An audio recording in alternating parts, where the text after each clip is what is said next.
हम आपको बता रहे हैं, लगातार अपडेट कर रहे हैं कि कांग्रेस वर्किंग कमेटी की बैठक आज हो रही है गुजरात के अहमदाबाद में, और हमें जो ताज़ा तस्वीरें मिल रही हैं वो हम आपको लगातार दिखा रहे हैं। आप देखिए कैसे स्वागत किया जा रहा है राहुल गांधी का कांग्रेस अध्यक्ष का अहमदाबाद में इस बैठक के लिए, कांग्रेस वर्किंग कमेटी की बैठक के लिए, जो कि चुनाव की घोषणा के बाद हो रही है। रविवार को इलेक्शन डिक्लेयर हुए, शाम को आज ये बैठक हो रही है। तो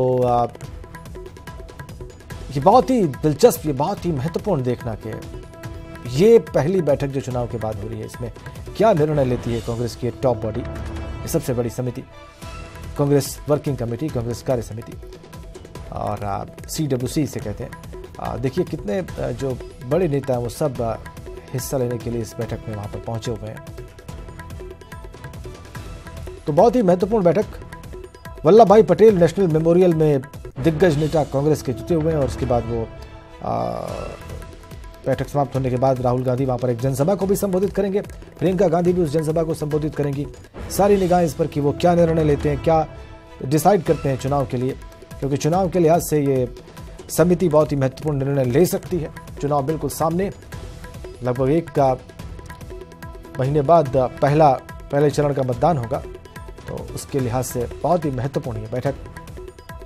और आप देखिए इस बैठक में हिस्सा लेने के लिए आपकी स्क्रीन की दाहिनी ओर जो तस्वीर हमने रखी हुई है वो हम आपको दिखा रहे हैं, कैसे सोनिया गांधी, राहुल गांधी और प्रियंका गांधी वहां पर पहुंचे हुए हैं इसी बैठक में हिस्सा लेने के लिए।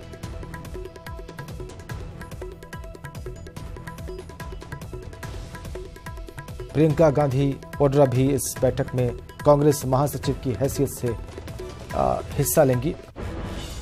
और बाईं ओर की तस्वीर देख पा रहे हैं, वल्लभ भाई पटेल नेशनल मेमोरियल।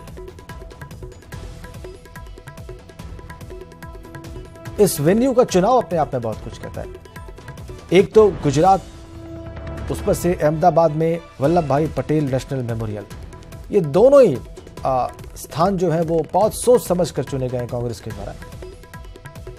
और बीजेपी जो जिस तरह से राष्ट्रवाद को एजेंडा बना रही है चुनाव का, तो क्या बीजेपी के इस गढ़ में, जहां पर लगातार पिछले कुछ वर्षों से बीजेपी की सरकार है, जहां से प्रधानमंत्री नरेंद्र मोदी आते हैं, लगभग 13 वर्ष तक वहां पर मुख्यमंत्री रहे, उसी गुजरात में और उस गुजरात के अहमदाबाद के वल्लभ भाई पटेल नेशनल मेमोरियल में यह बैठक करके कांग्रेस क्या राष्ट्रवाद का जवाब देना चाहती है, अपने किस्म के एक राष्ट्रवाद से, और क्या यह बताना चाहती है कि वल्लभ भाई पटेल का राष्ट्रवाद या उनकी किस्म का राष्ट्रवाद ही कांग्रेस का राष्ट्रवाद है।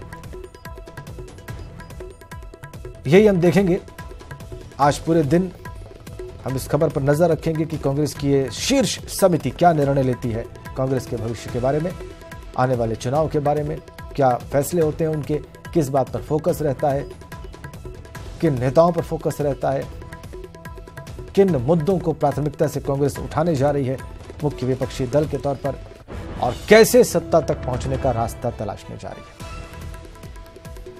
कांग्रेस का यह मंथन उनके लिए एक पार्टी के तौर पर बहुत महत्वपूर्ण